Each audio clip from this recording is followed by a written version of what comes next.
Sorry, we're only in 1986 now. 86. Well, then I can go home now. Yeah, right. So, are we rolling? Yeah. Yeah. Okay. So, Chris, you eventually the band. Did you leave after the tour? When did? Because in the scene report they talk about a second guitarist. So that means like that John is joining the band around March. Like would have been after March '86, I think. It would have been before March '86, maybe. Not before. Must have been. Because the scene report comes out in March '86, but like usually the scene reports were written 4 months in advance, so it would have been like I'm thinking this might have been in December that this was Of 85. a second guitarist was joining the band. Didn't you quit at an MDC show. Is that what it was? MDC? So MDC was July '86. Was it? Okay, this one. So we'll get into that afterwards. The Return of the Toronto Hardcore, that was when I think John was in the band then. Was it? Yeah. So this is March '86. This is March 8th, 1986. I'm going to just throw this over here. Does that sound right? So Problem Children, let me ask you about Problem Children. This is one of the first shows that you play with Problem Children, and that's the band that Chris, you're talking about from Dunnville, right? Okay.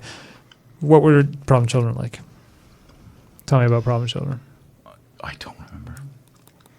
What about you guys? Sorry. You guys you don't remember who Problem Children were? Just vaguely. Tell me about your vague recollections. They were a 3-piece from Dunnville. And there was some running gag about the girls from Dunnville that must have come with them on one of their shows. They did a song about their own town called "A Pit Between Two Signs." Everyone did a derogatory song about their hometown, right? Sure. And that was theirs. It was on one of their 7-inches. You don't remember them? Okay.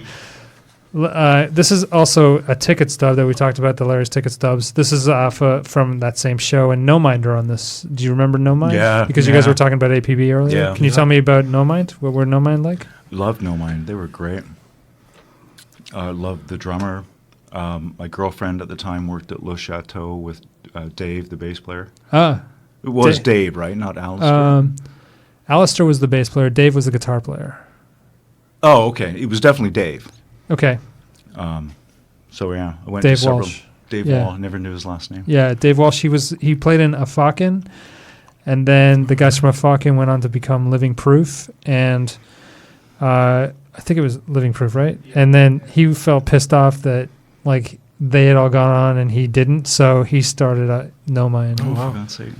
And yeah, No Mind were sort of like they were like the heavier version of Living Proof. Really. Okay. He got the better band. Yeah, they were a good band. Yeah. But we didn't really socialize with a lot of these guys. We'd show up and play, maybe chat with them after the sets, and that would be it. Okay. I'm just wondering. Okay, so let me move on. Then this is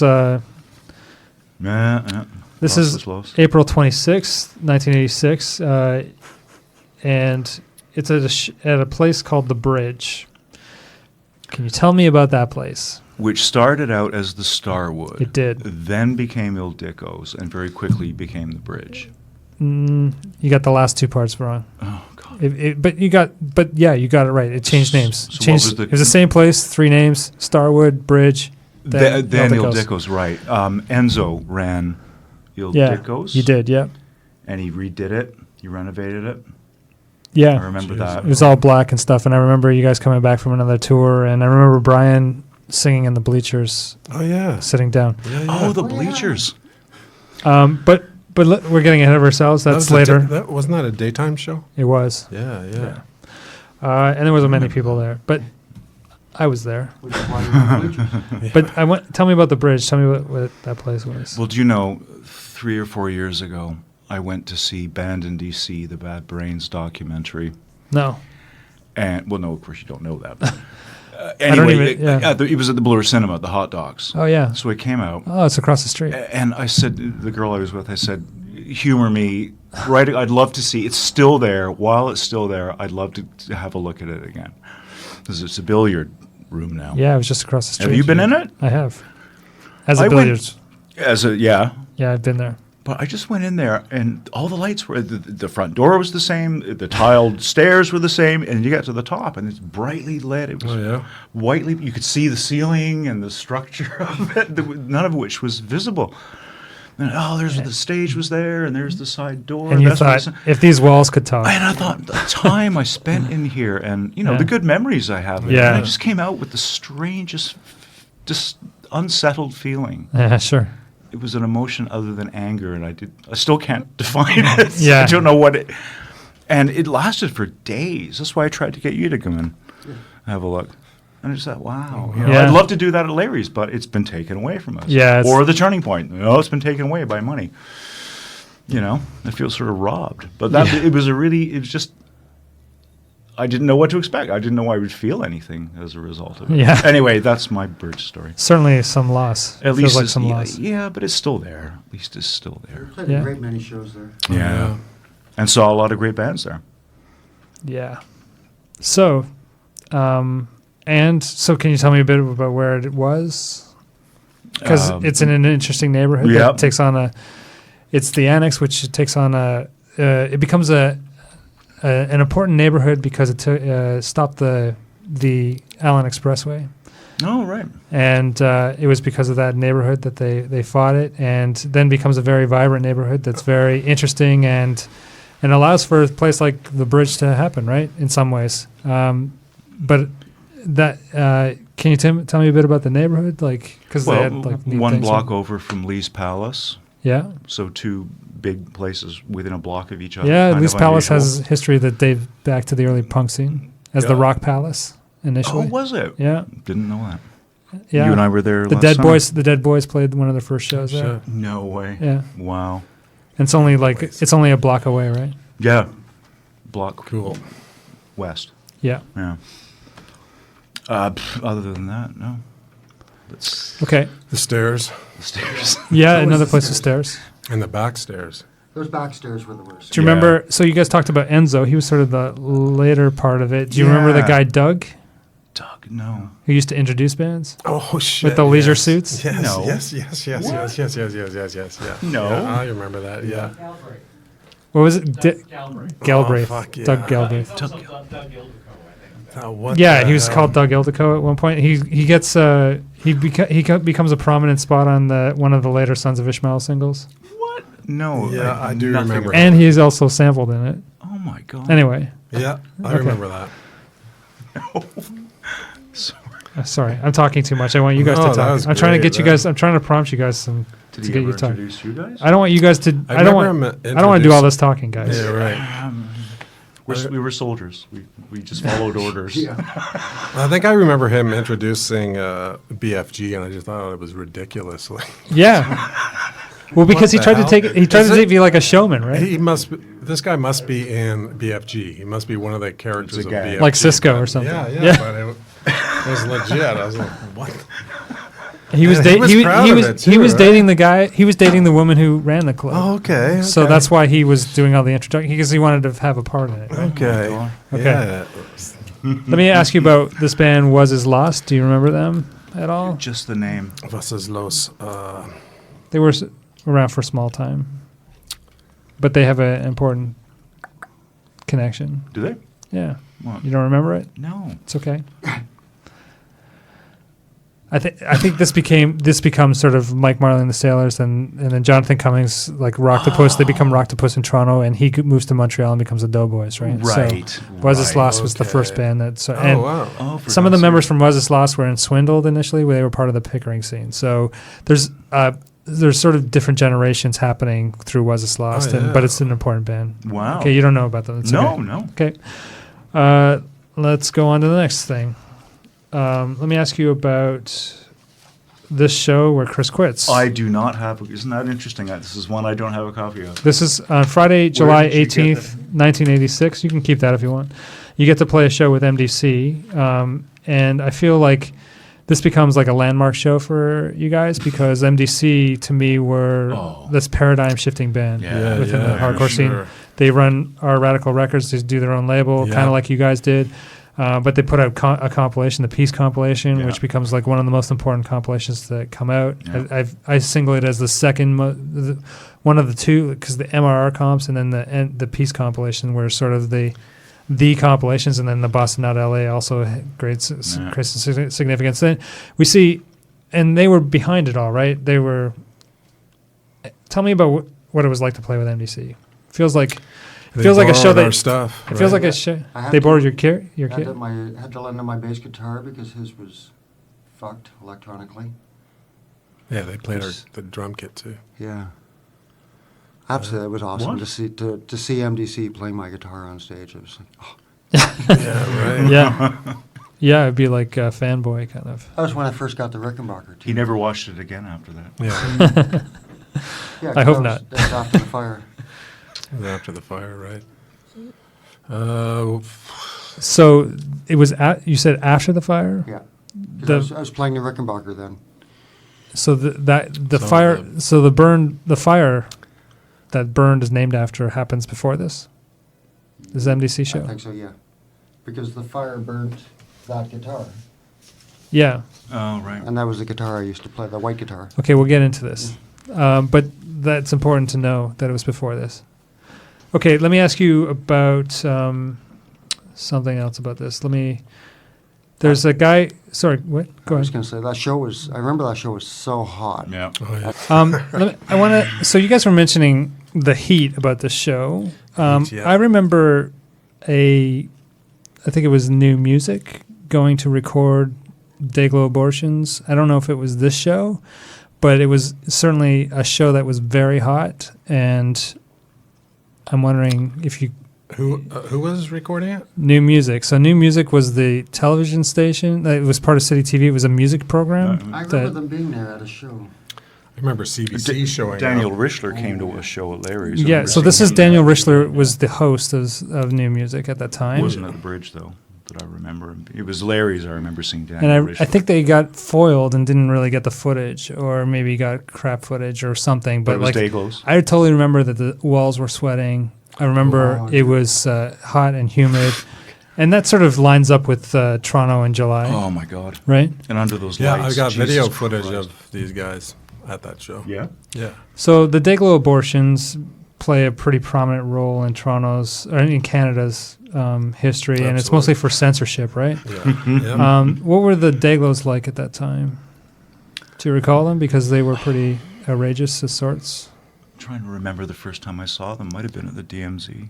And people wanted to see them because they had put out like their second record at this point, Fetus of Mhm. Fetus. Fetus Mhm. of Fetus. Yep. Like this to me is like a huge lineup, and I'm just thinking this Oh, was Chris, probably yeah, they're on- this was probably packed, this show. Oh, yeah. my God, I don't remember they were there. So that was probably the first time I had ever seen them. This must have been an insane show They for you opened. guys. This must have been one of the biggest crowds that you would have played. Yeah, to. It was packed. that It was was the packed. biggest. That was the biggest For sure. $2. Was it? For $2. $8. Oh, $8. I say.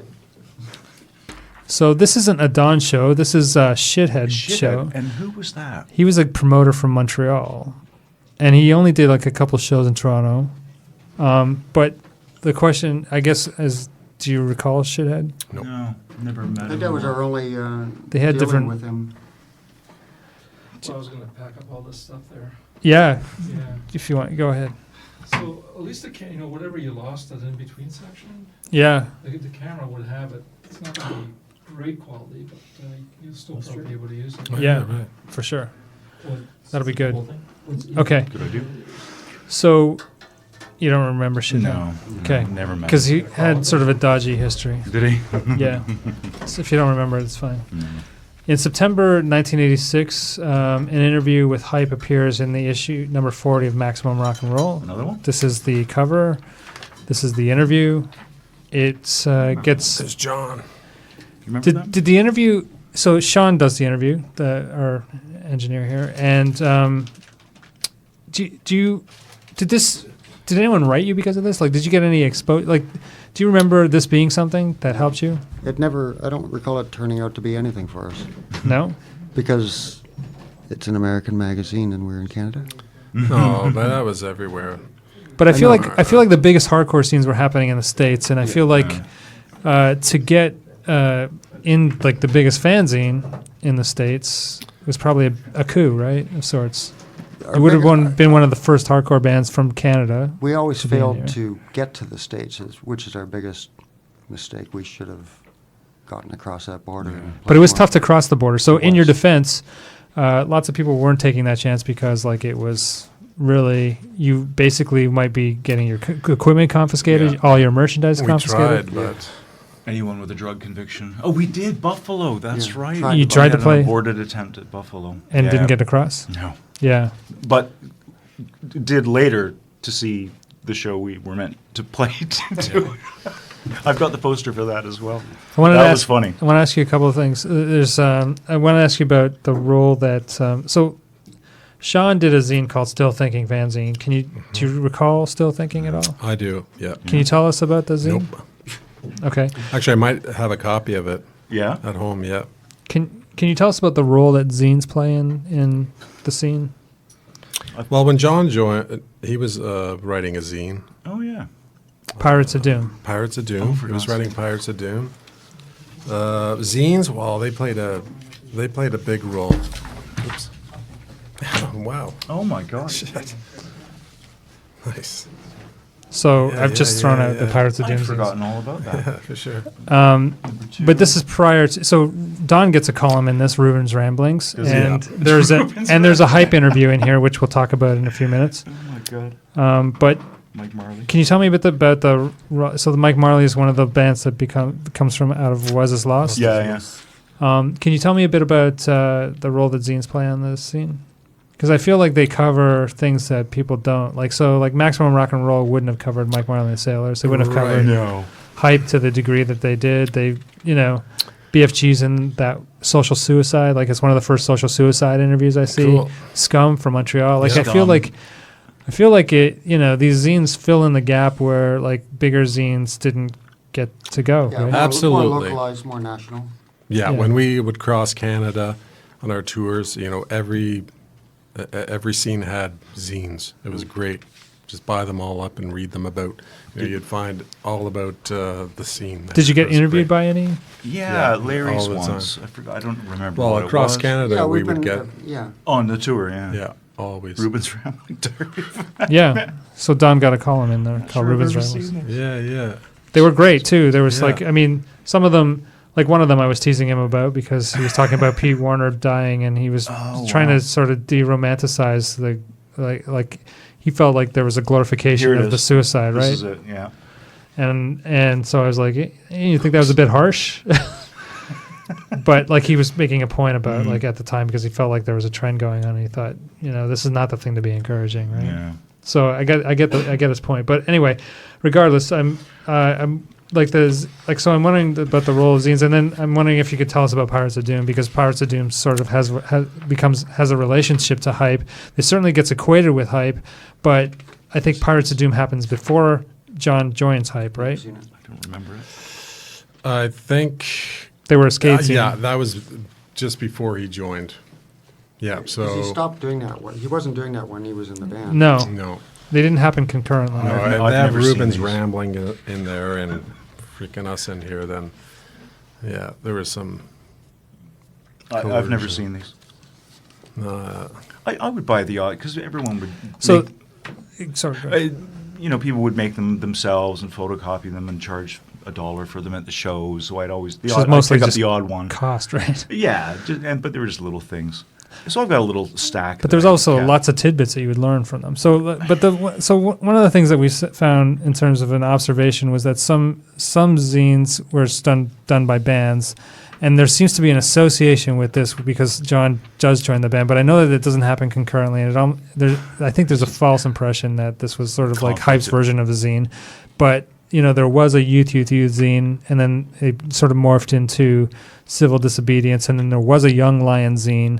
And then I don't think that became something else. But this is at an earlier stage, and I feel like you're the next generation, and there's like usually some distance within like editorial and bands at this point. So I feel like there's an evolution in zine culture that's taking place, and this sort of represents part of that. like In like almost hindsight. the separation of church and state. In hindsight, it would have been good to have a zine going on as we were in the band. No, I don't think so. Well, yeah, it's a type of. I actually do think there would have been like some benefit. I kind of agree with Gerry in some ways. I mean, I feel like I know what you're going with this, Brian. I think like, sure, like it's almost too much of a propaganda tool or something, right? Yeah, But yeah. at the same time, I think a diary would have been fucking fantastic Yeah. because like you guys saw so much more than other people did. That's true. Little stories about the tours. You lived so much more than other people did in some ways, and I feel like you would have given lots of people some interesting insight. Oh, maybe so. Yeah. Let's go back and do it again. Yeah. Let's do it. Okay, let me go on. Let me move on if I could. I'm gonna throw this flyer out here. This is Wow. so. This is the other Yeah. flyer that you were talking about with the brigade, I don't right? have this. Wow. I think this is September 1986. Is it? Sorry, no. Thursday, November 6th, 1986. You play a show with the Brigade, formerly known as Youth Brigade. Yeah. The show takes place at the Latvian House. This place was only a venue for only a couple of months. yeah. Can you tell us about this place? Because my mom's Estonian, and Latvia and Lithuania formed the 3 Baltic countries. Okay. And so for me, going to this as like a Latvian house, that's the last place I want to go. Because I went to Estonian school at the Estonian house, and it was like I'd rather be anywhere Oh, than wow. there. One thing I remember about this show was the nils were really good. From Montreal. Yeah, Yeah. that's about it. Yeah, the Brigade were like a rock band. They were They're horrible. horrible.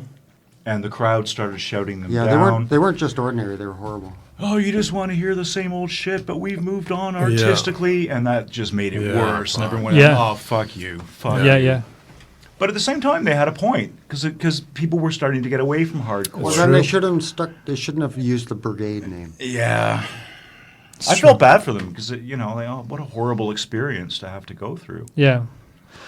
So one of the things that Don enlightened us with about this show was that it was an all ages show because that was part of what they were trying to do, part of their Yeah, rider, right? yeah. And he had to spend a lot of money to do this, Oh, yes. to put it at this hall, and he had to bring in a PA system, Yeah. Yeah. and Pay them off. Yeah. and essentially there was so that was part of the reason for doing the show there, and I feel like he sort of went out on a limb to do this show. No, he did, absolutely. And he that was our kind biggest bomb. so there was a question. So it was the biggest bomb. Yep. Yeah. So he talks about going in debt with this show. Yeah. Does that make sense? Oh, yeah. Yes, yes. So I have your... there are some reciprocal shows that That'll take do. place, but I want to also mention something here because there's something else that's going on here. There's this BYO logo in the flag, Yeah. and Don also talked about That's him. trying to be like the BYO of the North, right? Yeah. Don Which- wanted to get involved in the BYO. So Yeah. which had some good principles, right? Like they Yeah. were trying to do all ages shows, and they were Yeah. trying to do some other Yeah. things, and it was really trying to like, I don't know. I felt like he was trying to bring a few more ethics into the practice of hardcore. So I felt it was respectable, but I feel like working with the Brigade was a double-edged sword, right? Yeah. Because in some ways he was doing the show, I feel like, to solidify that thing, but at the same time it broke him. It broke them. Yeah. Do That's you know what true. I'm saying? Yeah. Yeah. So one of the questions I want to ask, well, okay, I'm going to ask it in the next thing. Let me ask you one more thing about this show, and then I'm going to go further into about this. Nothing in particular. Can you Yeah. tell me about them? Do you remember them? They were a three-piece. Yeah. Andy Yeah. Ford from APB is in the band. Yeah. Right. Plays right. guitar in this band Yeah. instead of bass. You know anything about Vaguely it? remember.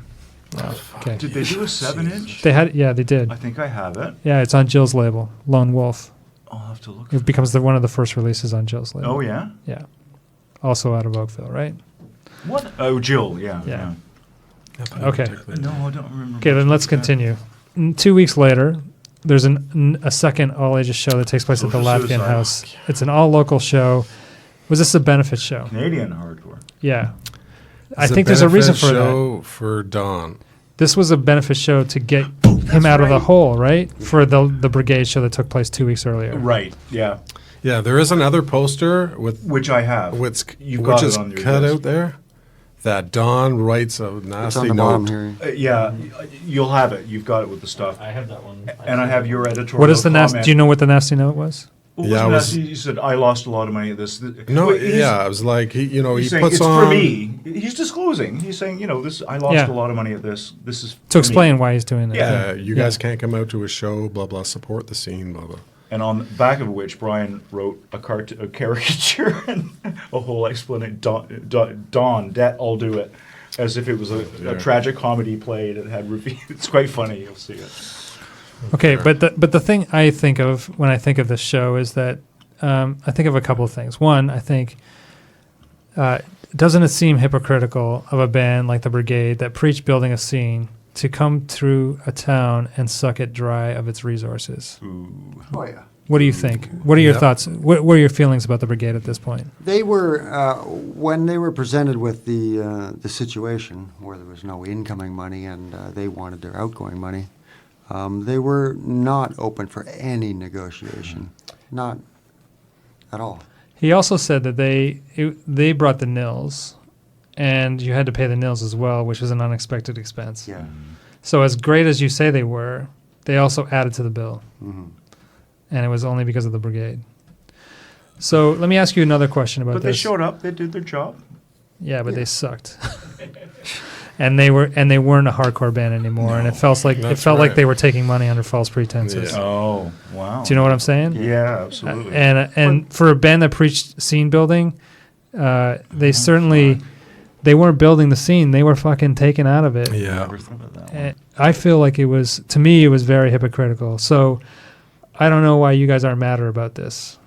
We're hype. We don't get mad. No, well, Cost you know us what? money. You know what? When we would tour, and I don't know if you were on these tours, Gerry, but we would play at places, and guys would come up to us and say, "Hey, freaking one of the scene guys fell into a pit of tar, and he's in the hospital. Can you guys give any money?" So we said, "Fucking all of it, whatever we're making, except Wow. gas money.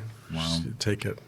So I feel that speaks to the generous spirit of hype, and this also does. This show that we're talking about, the second show that happens 2 weeks later, is a benefit show to try and raise money so that one person doesn't take it on the chin. Right. And all the bands seem to be into it, and even people would go to the show. And I think it becomes a unique way to raise money, but it also becomes a scene building experience that demonstrates collaboration towards common purpose. And so I wonder what, like, to me, this warms my heart seeing this show, this flyer, this bill, like knowing the story behind this. This becomes an important show to me because it's a scene working together Yep. to, like, so that no one takes it, like everyone's. Yeah, by the Gonna time that help out, happened, right? we had already built that tight community that we had going then. So, Chris, you mentioned this logo here, the Canadian Hardcore logo. This is something that we talked about as well earlier in the interview, but I feel like this also has a significance. This image on this flyer is significant. Can you describe it and tell me what you think of it? Iwo Jima. Yeah, right. Well, since you brought it to our attention, I just noticed that's the first time it's appeared. It in is. any of the posters you. But it's also punks raising the Canadian hardcore flag right Yeah. together, and it's like a scene. Like, I mean, I feel like the Unity. flyer also demonstrates this. Like, it's a scene building experience, right? It's a unity. I had never made the link between. Yeah. Well, What, Don's always thinking of these things ahead, though. I never paid Same with attention to. branding. Wow. To me, it's very reflective of what's going on with this show. Once again, you've got this context I've never. Well, this considered. flyer is significant. It's an important piece of artwork, I feel. Wow. Don't you think? Yeah. Well, now that you mention it, yeah. Jesus, Okay. you're good. Look, I have it on my phone. Do you? Yeah. Oh, jeez. Yeah. But the orange colored one.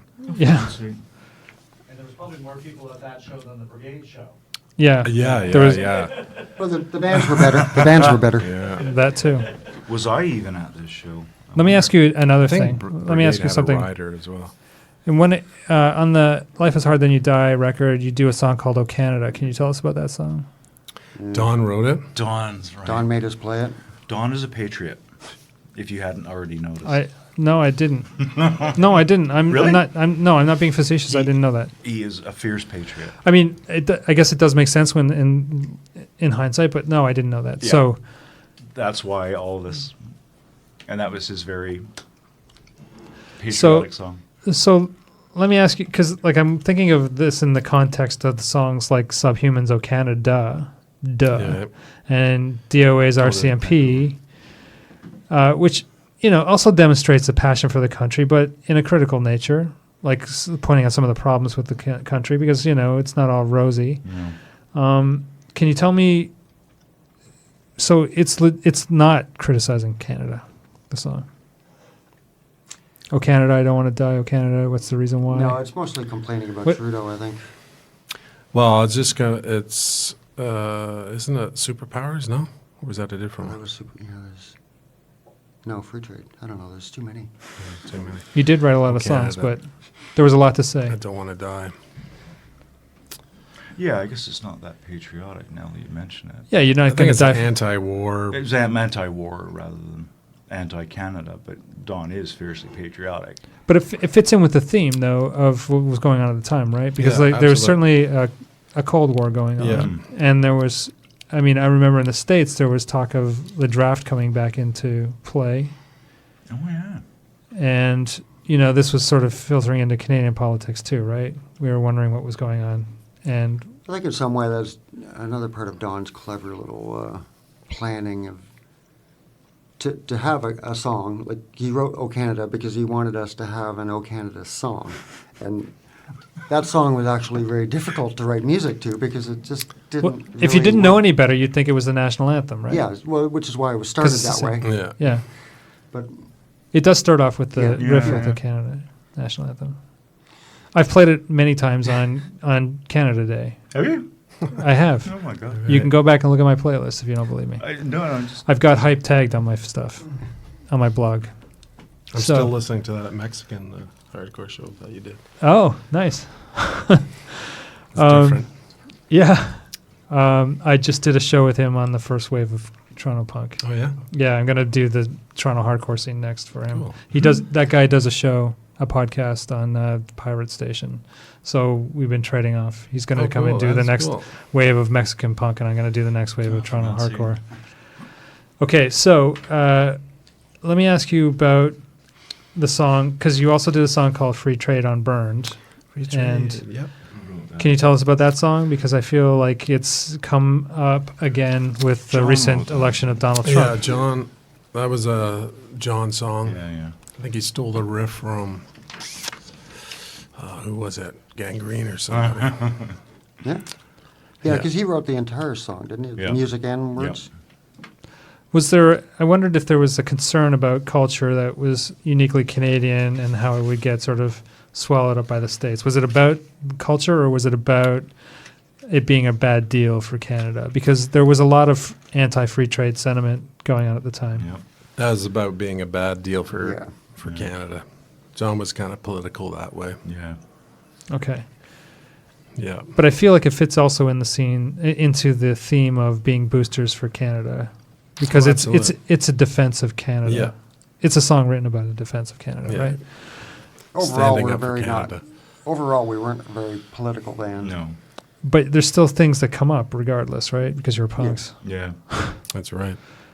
Um, John was number probably one. the most political. Definitely. Yeah. Yeah, I remember being out on tour. I think you were on that tour that we had the video camera and CP workers were striking or whatever.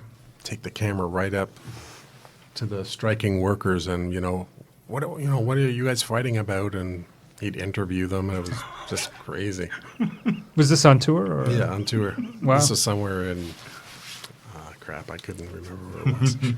Calgary or something like that. Yeah, it would be a touchstone for sure, especially Yeah. with people on a picket line. And, Yeah. facing the loss of jobs, they'd probably be. Oh yeah. I mean, So they he might was- want he to was talk right though. into that. But they might want to talk, right? They might want to tell their story because it's probably being told wrong Yeah. by the yeah. media.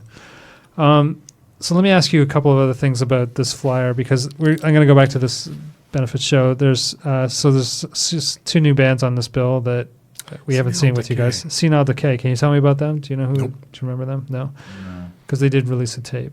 So do you remember MSI? Yeah, absolute. Can you tell me about them? Young band, younger than I. That's about it. Straight Edge. Yeah. I don't think I was at the show. Played our. No. So was this your first show with us, or? I don't think this was your first show. I thought S.N.F.U was your second show. S.N.F.U was our first. S.N.F.U was our first show, Which which we actually I don't even understand what happened there. But Don was putting on that show.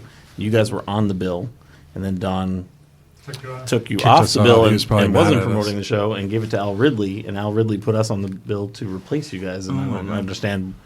And Don doesn't even remember any of it. We asked him, but he was. at the Latvian So there's two different flyers for that show. One has you guys on it. One has Oh, wow. us on for it. God's sake. And one has Don's name, one has Al's name. So we're not exactly sure how all that came to be.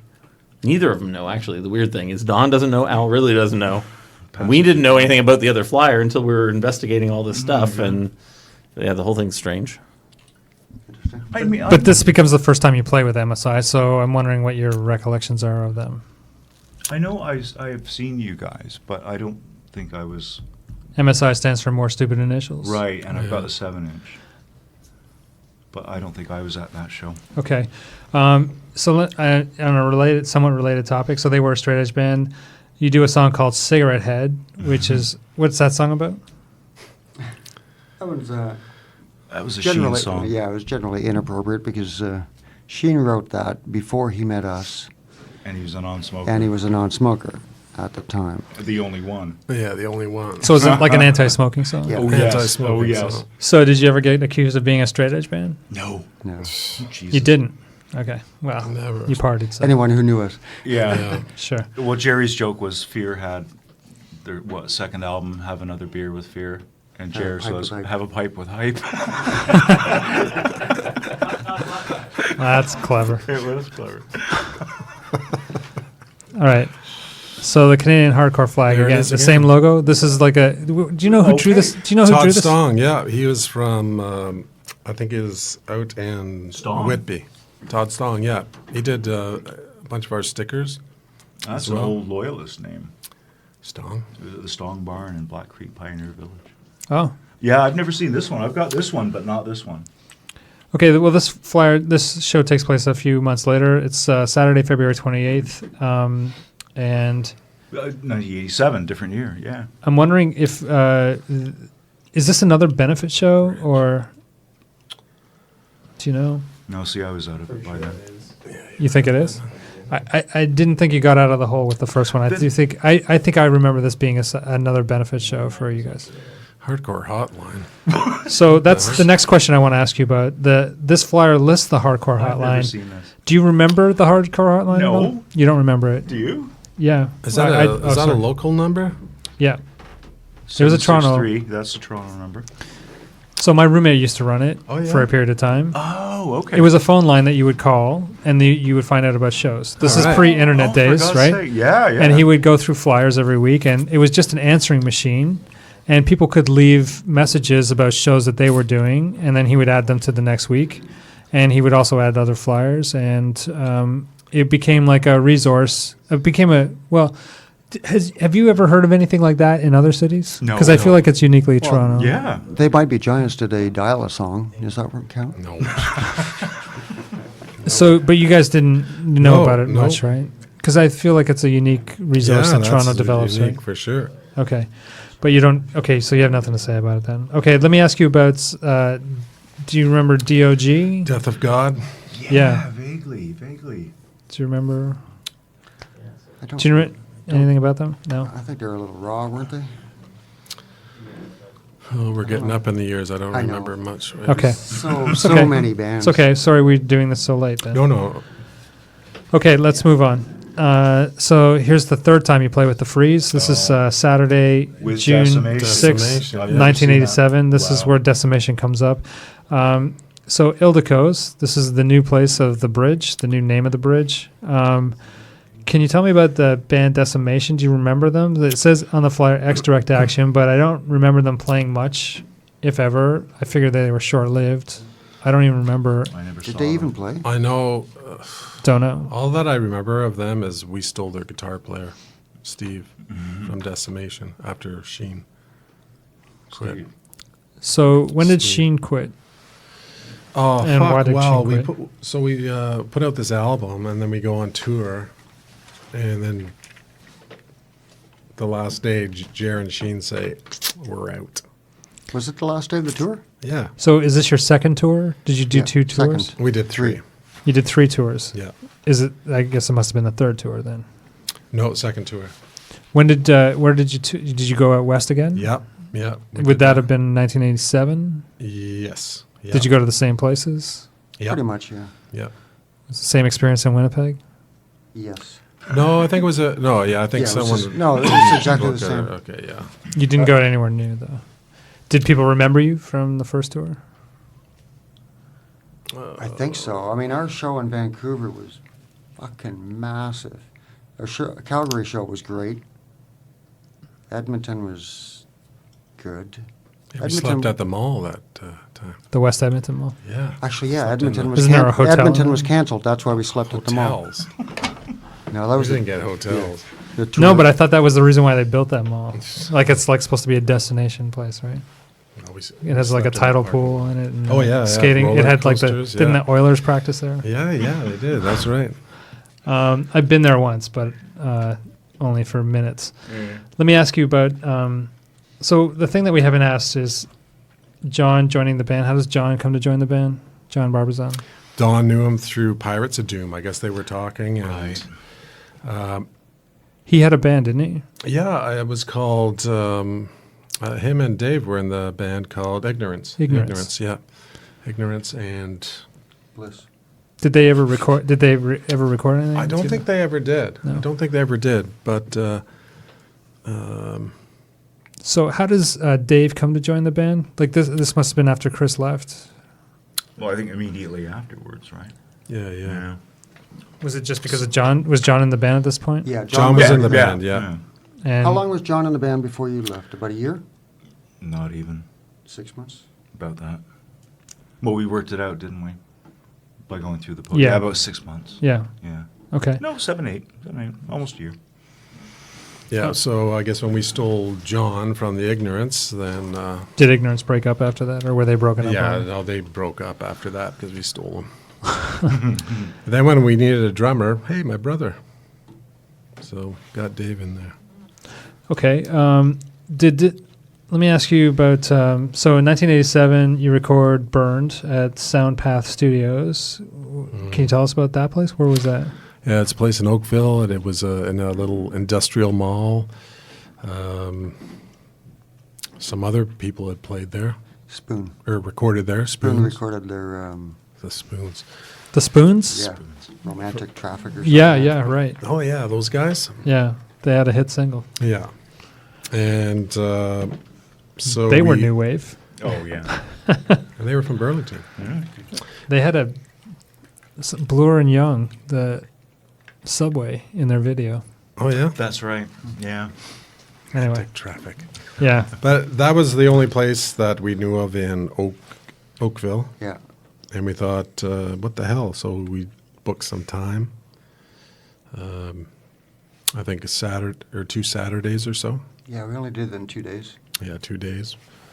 So one side, one day, one the other. And it was like, go, go, go.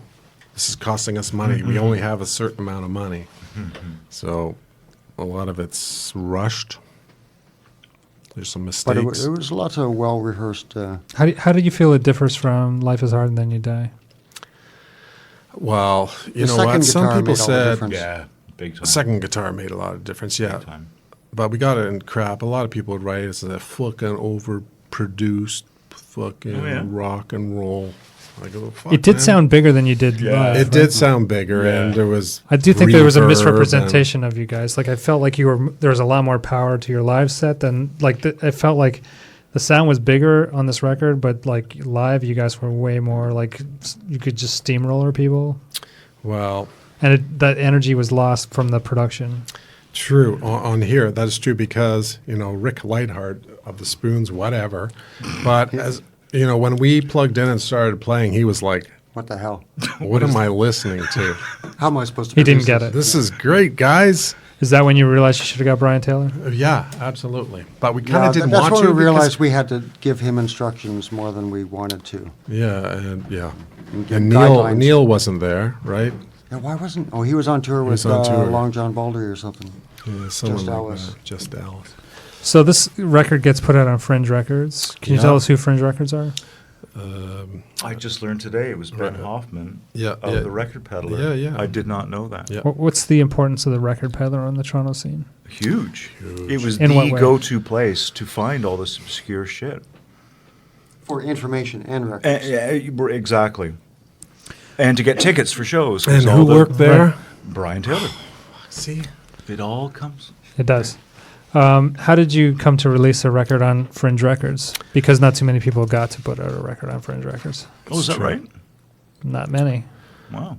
Don Youth, had Youth, something Youth. set up. Yeah, Youth. Sudden Impact through Diabolic Force, Oh, which yeah? is sort of an offshoot of Fringe. All right. Youth. You He guys, was around in 82. Dayglo Abortions. Dayglo's, Dayglo's, yeah. yeah. That's about it. Wow. And then all the licensing. Then Right, the Dead licensing, Kennedys yeah. and... I can't, yeah. But I feel like locally, Yeah, but that's another you Don were thing. you were part of a small club. Yeah. Wow. So how did you don't know how this happened? No. I don't know how it I'm was sure, set up. I'm but- sure it was a lot of work, but not on our part. Well, I remember going with Don to do the contract and meeting Ben in his office. And Yeah. like, this guy's an cool old hippie guy. Yeah. And he pulled out a contract. Don signed it. 3%. All right. We get 3%. And then we asked him for, hey, can you give us an advance to promote this again on another tour? He said, no. I don't blame him, but it was good. It was good to get on Fringe, and Yeah. Don promoted that a lot. Okay. Describe the cover of the album for me. Gerry, could you describe it? I picked out the blue. Don wrote the burned. Who picked out that font? The name This we already one, had. not me. I think Don So- insisted on that giant fat It's font. just a story I want behind the cover because it's the story behind the Oh, it's the song. picture. Oh. And I read in Pirates of Doom that the Hype House died in July, burnt from the inside out. The report goes on to explain how Gerry was at home and managed to escape, but your base didn't. This must be your base on the cover. Yep. Gerry, can you tell us about the fire? Because there's more interesting Tell stories us about that about bottle too, Jerry. the fire. The place we were living at was it was an apartment, but it was a 2-floor apartment, Townhouse the called. condominium. 3, 4. But we lived on 2. Okay. We lived on 2 floors. So the fire was downstairs on the main level. I was asleep upstairs. My guitar was downstairs. And the rest of us were at the 5 Drive-In. Yeah. Is that right? Yeah. And I guess fire broke out probably around 2 o'clock or something like that. In the morning? No, this is at nighttime. Yeah, 2 o'clock at night. I was in bed. I woke up to intense heat and no air. Apparently you slept in the nude. Yes, apparently. You've heard that. Yeah, he had the Union Jack around him Rebel on the flag. balcony. Confederate. Or stars and Confederate, bars, yeah, okay. So there's a story of you being on the second floor wrapped in a Confederate flag, It's true. We're smoking a cigarette. smoking Yeah. a cigarette. Covered in soot. Yeah. All true? Oh, It's all absolutely. true, yeah. I managed to climb over to the neighbor's balcony and then go in. I don't know. I tried to go out there, but I couldn't for some reason. I was up there for hours waiting for the fire department to get me down. Oh, really? It's like Oh, all wow. those posters gone. Yeah. I the know. albums. Well, we had a bunch of. We just started a crop of pot plants in there too. Jeff had a whole. My brother. He has 7 of them. They're only this big. Yeah, the firefighter said you better get these out of here. They let- we they haven't let said us anything throw to the them off the police. You balcony. might want to make these go away. Other than that, my roommate, his brother, had a Rickenbacker, which was upstairs, and it suffered heat and smoke damage. That's about it. Just melted some of the plastic on it. I had heard a story about the burned recording having been done already and that tapes were lost in this fire. Is that true? No. No. So had the burn record been recorded yet? No. No. You didn't have to re-record anything? No. Okay. No. Okay. There was But this becomes the story behind the song "Burned," right? Yeah. Well, no. Burned is about something completely different. What is Oh, "Burned" that is about? right. Burned is about, Going to school. going to and- school, and getting an education, then coming out not having a job. just a debt. Yeah, so you're burned. Yeah. Ah, I got it. It was And just so- coincidence. Lucky coincidence. Lucky coincidence. The place burned down. Planned coincidence was "Life Is Hard Then You Die" song. We always wanted that Right. for the first album, but we always knew we wanted to make a song for that because we liked to sing. We knew we wanted it as an album title, so we wanted to have a song for it, but we didn't come up with one in time. So we finally came up with it. Well, for I the always second found one. it interesting that it was the first song on the next record, right? It was the first thing on our agenda after putting out the first record. So it became your first song Yes. that you wrote. Can you tell me about that song? What's that song about? You wrote that one, didn't you? Life is hard. Yeah. The music was worked on completely collectively by all of us. We just sat down and just. In fact, I had never realized until later that this was on. I thought this was always on the first record. This Oh, song. We would always just hammer. It became a out, mind fuck for me. We would always just hammer out riffs, and any favorite riffs we would just try and work into a song, and we would talk about it and work things out, and Yeah, it was and the cut song and paste. It and the was song great. evolved quite a bit until it stayed the way it is. But yeah, What's it it about? was never written and then done. It was designed and created and molded, and it just kept. What is it about? I'd have to read the. About Wayne Alton and taking acid. Oh yeah, and I wrote about Peter on Negative All the people Pain. we've known that have died, Oh, that kind of thing. it's sort of like a eulogy, Yeah. Yeah, kind of. using examples Yeah. of how life is hard. Yeah. I want to go back to Burned for a second. There was a video of Burned on YouTube that looks like a real video. Yeah. Did you guys do a video for that song? And did it ever get played? Yeah, that video was. Did you do a video? We did a video for Burned. Was it supposed to be like a promotion for this record? It was a project No, for- it was a project for Steve Jones, who was taking. Steve Jones. Yeah, Gra- was taking. graphic something. Yeah, some. He was from graphic- out that way, wasn't he? Yeah, he was Yeah. at Sheridan College, and he approached us and said, "Hey, for my course, can I, record you guys?" And I think he's done some others as well. But we said, "Yeah, sure." No harm for us. Can't remember what show it was, but I think it was. I think it was the picture that has the crowd in it. Yeah, it was. It was that show. Yeah. Which you were at. Yeah, I just don't recall what show it was. So we said, sure. So we showed up. We were playing that night, and he set up all of his equipment and had us play that fucking song about Over and over and over. 18 times. Ugh. We came out of that never liking that song again. I bet, yeah. Yeah. Sure. Okay, let me go on. This is Friday, August 14th, 1987. Rhythm Pigs. You play a show with the Rhythm Pigs. This is not the first time they're in town. And Jill. Yeah. So the artwork is for Choke on This. You go on to develop a relationship with Yeah. Rhythm Pigs because they become your go-to band to play with. The flyer has both Reuben Kincade and Jill Yeah. as co-promoters of the show. Jesus. Did that happen often? Because No. Don says it No. didn't, and No. I feel like why would you guys duplicate efforts? Why did it happen? I don't know.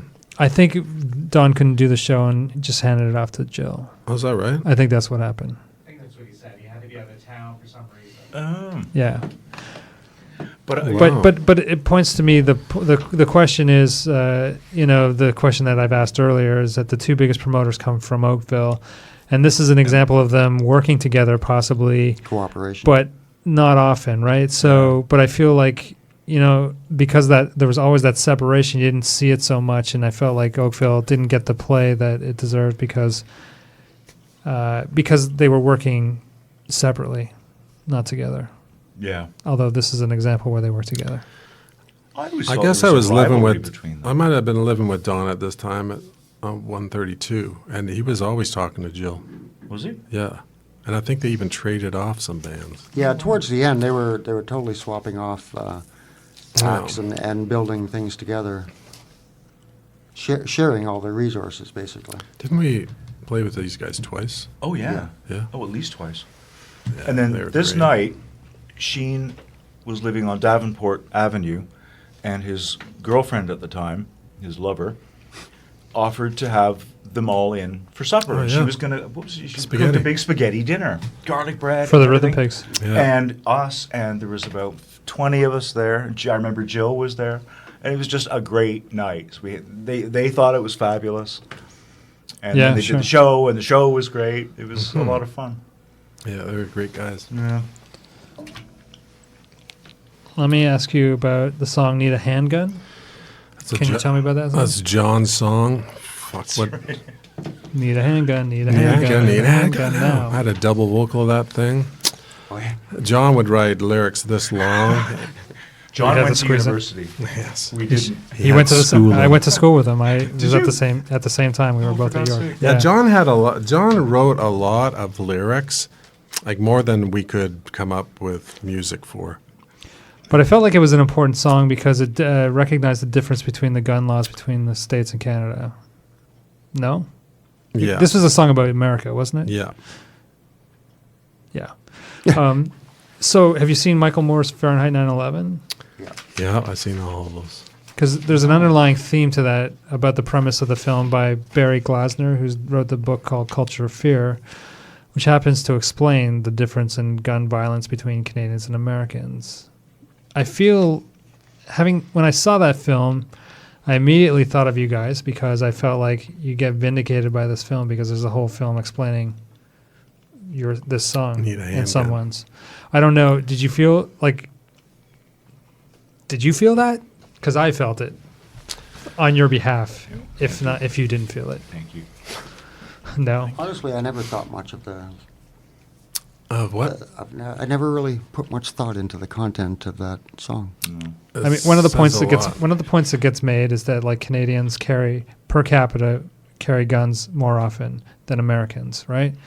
But you don't have the same kind of killing that goes on. So Michael Moore goes about trying to explain the difference, right?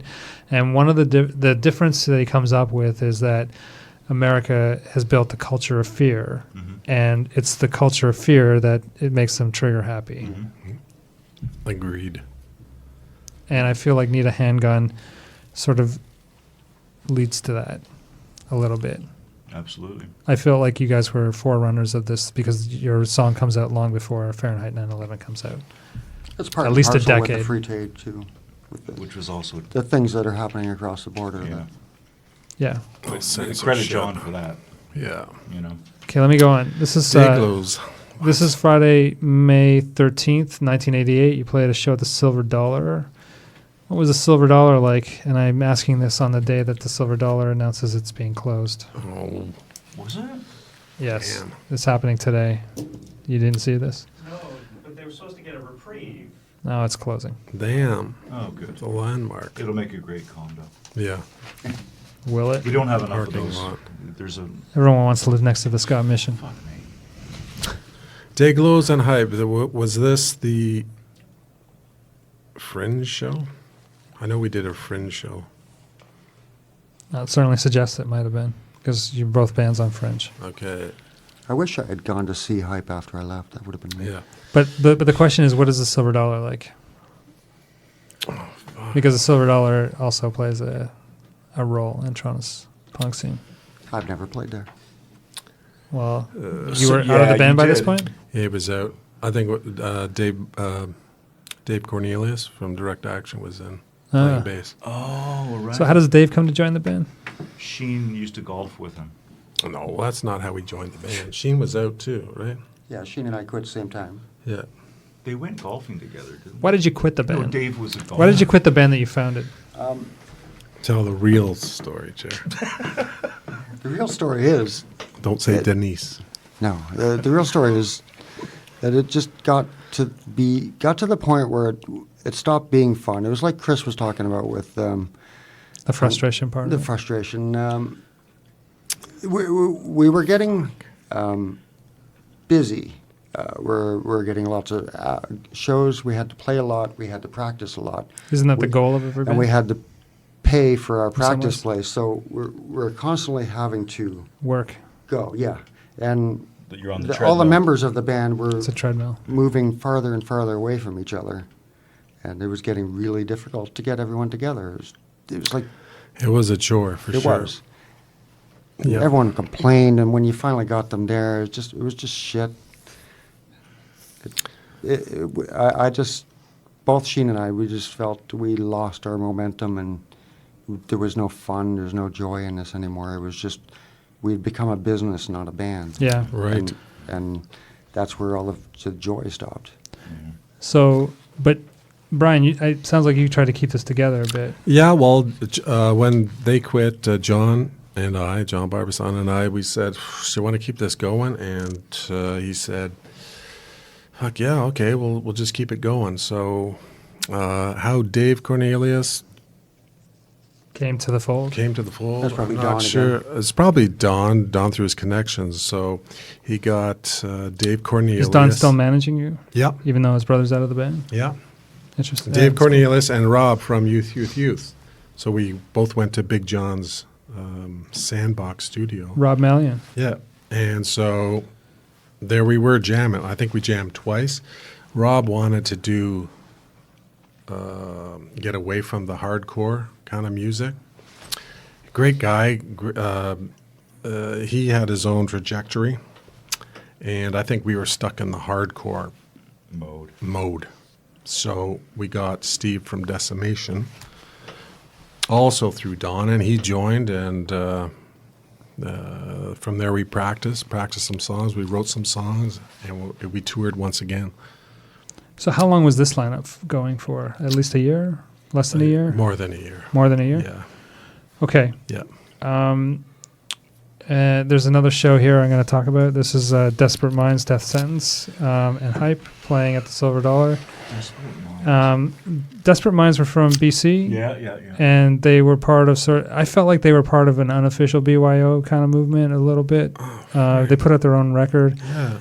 Death Sentence comes out. They were sort of also very sort of DC Summer Revolution influence, so they were a bit more emo on the emo side, but like, a next generation of punk or hardcore. Death Sentence definitely like a raw hardcore band, one of the best out of Yeah, Canada. absolute. This is like a sort of a BC showcase in some ways. Yeah. On the flyer Sound says by there's a Neil. phrase by Sound by Neil. Oh my God. And I wondered, like, had Neil already become like a sound man who was gone off and had sort of come back for this one show, or sort of happened to come? No, he was still in Toronto at that point. Even when I was still in the band, Neil had started to brand himself. He gave himself a name, Nam Ruckenge. And he started to do sound for other bands besides us, sort of like Don was doing promotions for other bands besides us. But Neil always had good live sound. He did. I got a great tape of them live, Social Suicide. That was done by Neil as well. Oh, It's wow. great. At Larry's. So are you still recording? So there's one mother. I wanted to ask you. There's a logo that appears, hedgehog? which is the hedgehog, and it you talk about hedgehog sounds, which is your studio. But where does the hedgehog come from? Like where did it That come was from? me again. That was you. My mother moved Can to you talk- England. Oh, Yeah. we're still. My mother moved to England in 1985 and came back to visit, and she brought us these crisps, potato chips. And it was a brand, an English brand called Hedgehog Chips. And I just thought it was hysterical. Hedgehog And flavored potatoes. Hedgehog flavored, that's right. And everyone else thought it was amusing, so we just lifted it directly from that. It looks like a beaver, No, it's a hedgehog. which is associated with Canadian identity. Oh, for God. You thought it was a beaver all this time? No, I didn't think it was a beaver. Well, we I did don't think it have was a hedgehogs. hedge. We I didn't did know. think it was a hedgehog, Spiky but hog. Spiky hog? I thought it was like a play on the beaver. No. Anyway, Just It a was just stupid, a stupid rip-off. Yeah. Blatant ripoff. as usual, I'm wrong about things. You vastly overestimated us. It's okay. It happens all the time. Did you get an explanation for the Muzak for hedgehogs? No. What are you talking about? Isn't it on the spine?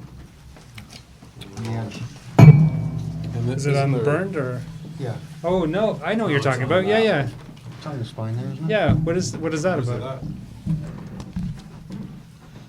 Is it it's making fun of mall music? No, it's just a stupid statement that Don thought it was amusing. So. And then on Burned, if you read there's some things etched in there. Yeah, Music for Hedgehogs. Right after the last track, Oh, just before the label. Wow. Okay. This is the last flyer I have. Jesus. So this is in 1988. It's Saturday, August 13th at the Masonic Hall in Oakville. And I believe it's in 1988 because Brute Creation are on this flyer, and they're a later hardcore band. Do you remember them? Here's what I remember.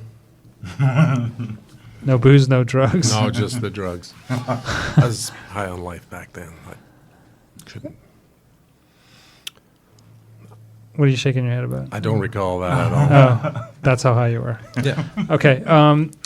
Is this one of the last shows that Hype play? No, our last show was What is the with band? MSI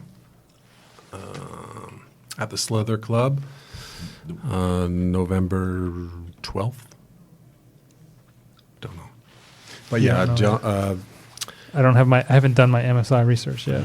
there's a big poster that just has the big hedgehog in the center there. And yeah, that was, we played at the Slither Club. Did you know it was your last show, or It's on the flyer, yeah. it is? No, it isn't. For Can't sure. be. No, because Dave Cornelius came to me just before we went on and he said, this is going to be my last show, because he was with Bronto Crush Rock as well. Okay. Yeah. And so Bronto was fun. Hype, I don't Less. think it was fun. Yeah. It was a lot, like Gerry said, it was a lot of work. Like we went on tour with Dave and Steve, and it was hard work and a lot of drugs. So that tires you out. What's that?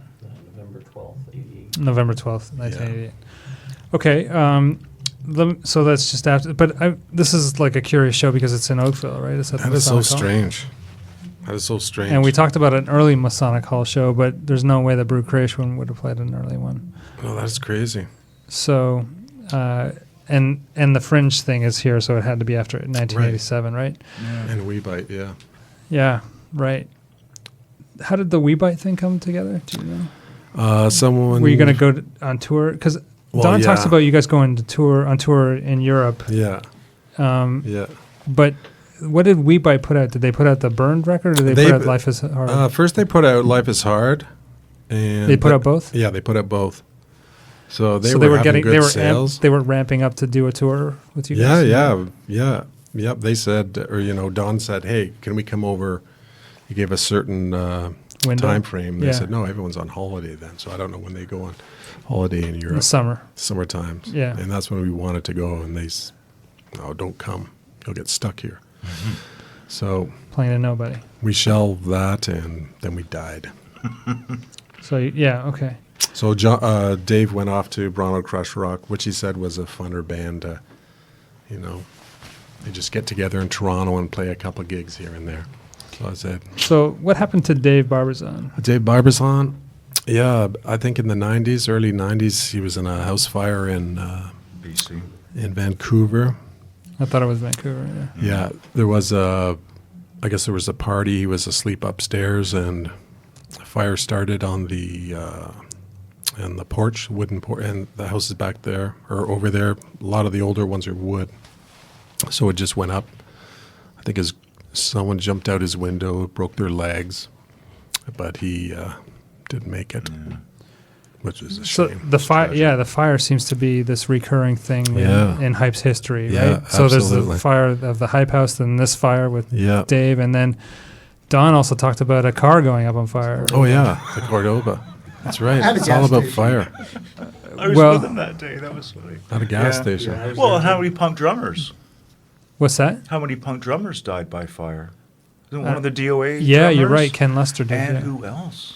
There's somebody else. I don't know. Anyway. Can't think of it either off the top of my head. But Anyway. but fire sort of impacts Hype 3 times. Yeah. That's right. Strikes 3 times. Somebody was trying to tell you I'm something. glad I didn't wear my arson shirt tonight. Oh, burn. What from the hardcore scene did you learn that you made you the person that you are today? Because there was judge many people. lessons. Sorry, go ahead. Yeah, I don't judge people, their sex, their religion, their color, their skin. I Cover don't the judge. book. To cover the book. I don't judge anybody. Think for yourself and question authority. Okay. Huge. And there's not a lot of that out there to this day. It's hard to So do. It didn't work. It's hard to do too. It is. It takes work and discipline. I feel like there's a different time. This is a different time now, Oh, and, it sure and is. you put your neck on the chopping block when you do. Yeah, absolutely. It's a difficult thing to do. I'm saying, but I agree with you. Yeah, yeah. I take shit for it every day. For me, I'd agree with Brian mostly. It's don't judge people, but I've learned. Where was I going to go with that? Oh, I already forget. Never mind. There it is, drugs. Right, Jerry? Drugs saved my life. Yeah, drugs save your life. So to go out with, I want to ask you one more song one more thing about a song. Can you tell me about the song "White Disease"? Another John song talking about the injustices to the. South Africa, wasn't it? No, he's talking about the First Nations, isn't it? Aboriginal. Yeah, yeah. Like in First Canada. Nations, So yeah. like Hype were one of the only bands that I know of that sang a song about the plight of Oh my God. First Nations in Canada. Yeah, And I feel like this was a significant song because it was because it's like one of our biggest crimes and never like and for Oh, punk sure. for punk to reveal many things like this yeah. and ignore it. Like this didn't happen. Like you guys talked about it, and you guys were the only ones that talked about Yeah. sort of the scenario Yeah. of. So the white disease, I believe, was like sort of about the smallpox and the alcoholism And us, and what do you mean by and that? us white people. Yeah, but like how we brought it on. Oh right? yeah, all Yeah. that stuff. Yeah. Anyway, Down syndrome didn't? I don't know. I'm Yeah, only they I'm, were- I'm mostly familiar. I No, sort of sure. approach this from a Toronto filter okay. more. I don't know enough about other scenes. Because as far as I remember, they were the only native band I think so. Yeah. I had ever seen. Yeah. I didn't know that. Yeah, and they did a 4-song EP, which I bought at the time. Yeah. There was an Ottawa band too, because the guy from Tribe Called Red was in. Oh. Too. There was a band called Honest Engine. Yeah. Honest Engine. Engine. Yeah, yeah. I'm trying to think if it was in Ottawa, but there's a handful, and that was it. Well, yeah. Wow. It might have been The Trapped. Yeah. Trapped. I don't know for sure. I can't remember what I remember seeing the dude from The Trapped at the Peace the piece. thing in Guelph, right? You guys played that as well, didn't you? Guelph? The piece show? Not the Peace Show. No, Yeah. no. We played some Guelph shows, but no. Do you have anything else?